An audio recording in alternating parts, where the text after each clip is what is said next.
పవన్ కళ్యాణ్ గారు ఒక 10 ఎకరాలు శిఖం భూమిని ఆయన అప్పుడు తెలంగాణ వచ్చిందన్నటువంటి దుఃఖంలో ఉన్నాడు పాపం. 2014లో 11 రోజులు అన్నం తినలేదు, బాగా బాధపడుకుంటా ఏడ్చుకుంటా తెలంగాణలో ఒక 10 ఎకరాల శిఖం భూమిని ఆయన కొనుక్కున్నాడు. అప్పుడు కొనుక్కున్న తర్వాత ఏమైంది, ఆ కొనుక్కునే కన్నా ముందే చాలా చెరువులకు జనరల్గా ఫైనల్ చేసి మ్యాక్సిమం ఫ్లడ్ లెవెల్ అది డిసైడ్ చేయరు. కానీ ఈ పర్టికులర్ చెరువు పవన్ కళ్యాణ్ గారు ల్యాండ్ కొనుక్కున్నది కోడికుంట అనే చెరువు, సర్వే నంబర్ 706. దీంట్లో మొత్తం ఫైనల్ నోటిఫికేషన్ వచ్చింది.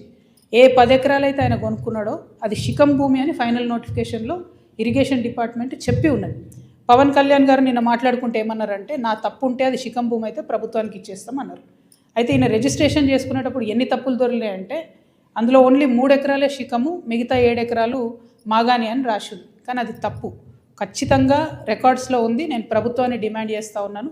ఇరిగేషన్ రికార్డులో 10 ఏకర్స్ శిఖం భూమి అని ఉన్నది.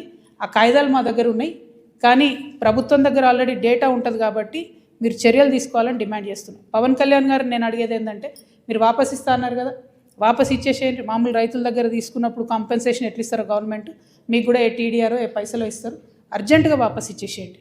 మీరు కంచె వేసిండ్రు, ముందు ఆ కంచె తొలగించండి. శిఖం భూమిలో కూడా కంచె వేయడానికి ఉండదు. మీరు మట్టేసిండ్రు, ఆడ గోవులకు వాటికి వీటికి గ్రాసం వేస్తున్నా అని చెప్పారు. మట్టేసిండ్రు, ఆ మట్టి మొత్తం చెరువులో వేసిరు కాబట్టి అది కూడా తొలగించాలి. తక్షణమే మీరు వాపస్ ఇవ్వాలని చెప్పి నేను పవన్ కళ్యాణ్ గారిని డిమాండ్ చేస్తున్నాను.